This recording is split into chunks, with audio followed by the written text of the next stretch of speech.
மனவலிமை யாருக்கு அதிகம் இருக்கும்? நட்சத்திரக்குறி. நட்சத்திரக்குறி மனவலிமை யாருக்கு அதிகம் இருக்கும்? நட்சத்திரக்குறி. எந்த சூழ்நிலையிலும் தைரியத்தை இழக்காமல் நட்சத்திரக்குறி தன்னம்பிக்கையோடு செயல்படுபவர் யார்? நட்சத்திரக்குறி. ஜாதகத்தில் தன்னம்பிக்கையை பற்றி எதை வைத்து அறிந்து கொள்வது? நட்சத்திரக்குறி எண்சான் உடம்புக்கு சிரசே பிரதானம் என்பர். இந்த பழமொழியில் நட்சத்திரக்குறி சிரசு முக்கியம். நட்சத்திரக்குறி என்பதால் நட்சத்திரக்குறி ஜாதகத்தில் லக்னமே பிரதானம் ஆகும். நட்சத்திரக்குறி. லக்னம் தான் சிரசு என்று அறியப்படுகிறது. லக்னம் பிரதானம். லக்னம் லக்னாதிபதியே ஒரு ஜாதகத்தின் ஆணிவேராகும்.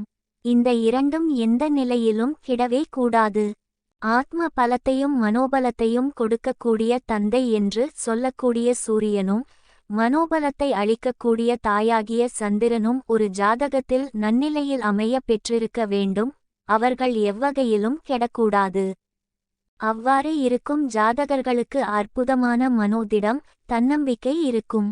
3ஆம் இடம் என்று சொல்லக்கூடிய உபஜய ஸ்தானமாகிய வெற்றி ஸ்தானம், தைரிய ஸ்தானம் என்று சொல்லக்கூடிய நிலையும் அதன் அதிபதியும் நன்னிலையில் இருப்பின் எந்த சூழ்நிலையிலும் ஜாதகர் வாழ்வில் எதையும் எதிர்கொண்டு வெல்லும் ஆற்றலை பெற்றவர் ஆவார். மனோ தைரியத்தோடு சிறப்பாக அவர்கள் செயல்படுவர். தன்னம்பிக்கையே காரிய வெற்றிக்கு முக்கிய காரணமாக அமைகிறது.